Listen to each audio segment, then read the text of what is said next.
like to start these pitches with a bit of a metaphor for the business, and unfortunately I used to say that we were skating to where the puck was going to be as a Canadian. I've recently been informed that my hero Wayne Gretzky is a bit of a MAGA supporter, so I think I'm told not to use that metaphor anymore. Last week I came up with a metaphor which is to catch the wave, and unfortunately this weekend while surfing I lost my wedding ring, so I think that's also the wrong metaphor. So humor me without the metaphor this time. We are definitely worthy of a good metaphor if someone has one. This business is aligned to a lot of the things that we spoke about already in this session, and today I would like you to think about 3 questions and that I'd like you to address as I go through this, and then a 4th one that I think wraps it up. Why vanadium? Why Australian vanadium? Why now? I think importantly. And a question that addresses all of those that may not be obvious straight away, but in the context of this session should be obvious. Why long duration energy storage? And those 2 things in the past were never linked, and they are now inextricably linked for reasons I'll get into. So first question is, what is Australian vanadium? We are a vertically integrated solution for vanadium flow batteries, and we started our life as an exploration company. I do want to call out AMEC and Warren. In terms of specifically in Western Australia, the work that's been done has been incredible for the vanadium industry broadly, and I think we will hope to leverage that tailwinds. Why are we vertically integrated is going to be the thesis behind this presentation. On the upstream side, what we call upstream, interestingly in different presentations, varies. Upstream for us is actually upstream and midstream, and that is the production of vanadium oxides. We have what we think is one of the most advanced and largest high-grade vanadium operations in the world, and we are seeking to be a near-term producer of vanadium. And in the context of the current vanadium price, that may not get you excited, and I'm going to address that in a minute. In the midstream, we've been very fortunate to progress a strategy that has got us to existing producer status. We've literally produced at a commercial scale the final product that goes into vanadium batteries. We've deployed it into our own operating batteries in the field, and I think that's incredible when we're thinking about why certain supply chains and going downstream makes sense in the Australian context. On the downstream side, again, it is not typical for a mining company to do this, but it again plays to the structure of supply chains and where the opportunities lie, and the word used today was integrated. Why we might integrate to a strategy where I think we're the only company in the world, definitely in Australia, who has done full detailed design on utility scale vanadium flow batteries. These are batteries that have been around for 40 years, have been grid connected for 20 years, and are being deployed at an incredible gigawatt hour scale in China. There's no reason they're not deployed here, and importantly, the West Australian government has worked that out by learning from industry players like us and talking to colleagues overseas. There is a 500 megawatt hour battery, as Warren pointed out, slated to be built in Kalgoorlie that can and will be cost competitive for long duration storage with existing technologies like lithium ion. And that's a really important part of our thesis. Vanadium 101, similar to manganese, our history is in the steel world. Vanadium historically has been used 90% or more in steel alloying. That will always be there. It's an important part of our story. But what is happening at the same time that industry is in small but important decline is the use of vanadium in batteries in the last 3 years has gone from 1% of the market to now 15%. And that is relatively conservative estimate of where it might go, but it is almost certain to be the dominant use case, like the lithium story was in 2016 until now, where we go from being a steel alloying metal to literally being a battery metal on the basis that the demand from batteries will be greater than the other demands combined. Vanadium is used in really important other uses, which plays to the critical metals piece. It's used in defense and specialty chemicals, and that makes it a very critical metal. If you look at NATO's version of what vanadium is required for, they give 9 uses in their military world. It's used in 5 of those as high risk, as in the value chain is at high risk. So this is a really important metal, is my point, and despite the current vanadium price low, pay attention because the demand curve is doing a hockey stick on the battery side, and the critical metals piece is playing to Warren's theme that he talked about today. So why long duration energy storage? Just in Australia, we have this long duration theme happening for the first time ever. Why you should get excited about that is in the last 6 months, for the first time ever, you're actually seeing batteries awarded and price incentivized for long duration. And what does that mean for vanadium is there's a massive addressable market, but it also means we become competitive with an existing proven technology. Vanadium flow batteries have the unique attribute that the longer the duration is, the more and more cost effective they become. So you are going to see them arrive on our shores very soon, as they are in China at an incredible scale, driven by duration. And that market there is after you delete all the stuff that pumped hydro might address.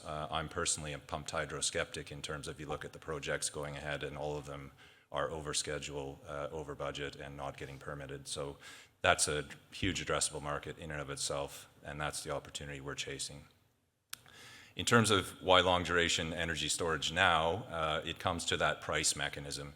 For the first time ever, you're seeing capacity investment schemes at the federal level attracting 4+ hours, and there's every likelihood that'll be moving towards 8 hours and up in the not too distant future.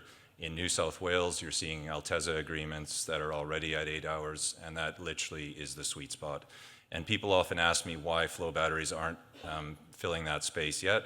It's, in my own words, it's just that there's not the off-the-shelf solution. And over 12 months ago, we set out to do exactly that. We've kept getting feedback from customers, and that's why we embarked on what we call Project Lumina, which is full utility scale design of a battery that you can offer someone off the shelf, as in design, project execution, all using Australian-based contractors and solutions that deliver the lowest capital solution for those utility scales. 500 megawatt hours is a big battery, and that is what would be slated for Kalgoorlie. And to put that in perspective and why vanadium will continue to be different than the other supply chains that might be sitting on the session today, that battery of itself is almost 2% of the current world vanadium supply in a year. As another example, there's a 1.6 gigawatt hour battery going ahead in Switzerland. That's more like 4 or 5% of the world's supply. There are 3 projects on the East Coast that we are pursuing that are all upwards of 1 gigawatt hour. So I think you can see that the accumulation of just a few of these batteries creates demand. And if you use the words of Premier Roger Cook, he himself has said this, and I agree wholeheartedly, Western Australia by itself can create material global demand for vanadium. And that's a great story for us because you will get cost competitive long duration energy storage, which we absolutely need as the next step in this transition, and you'll get it with 70+% local content. That is not going to happen with any other technology in this context. So behind all this, there are other merits for vanadium flow batteries. All of it comes down to, can we supply as an initial piece a cost competitive technology? My answer is yes. And then you'll see a lot of these price mechanisms like the capacity investment scheme and other procurement mechanisms that I think speak to this vertical integration actually have strong signals for local content. So with a flow battery, you easily get 70% local content without trying too hard. With lithium, that's probably hard or impossible. And then it unlocks the other aspects of the battery, like it'll last 30 to 50 years. At the end of life, it can be 99% economically recycled with proven existing technology. It's non-flammable, therefore you can go other places. So the technology's there, it's proven, and the time has arrived because of price signals. Very quickly on the China story, you can see here the incredible scale that it's being deployed. There was recently an operational battery commissioned by Ronca Power, 700 megawatt hours. That's one of the largest batteries in the world, just happens to be vanadium. That company by themselves are deploying and will grid connect and make operational another 3 gigawatt hours just this year. They're also scaling their manufacturing by the end of the year. Their run rate will be 4.5 gigawatt hours per annum in vanadium terms. That means one manufacturer needs about 15 to 20% of the vanadium's world supply in one place. And you can see on the gigafactory side what is going to be an implied demand curve, even if a fraction of those factories fill up with the necessary vanadium. You're talking about a doubling or tripling of the vanadium industry to support it.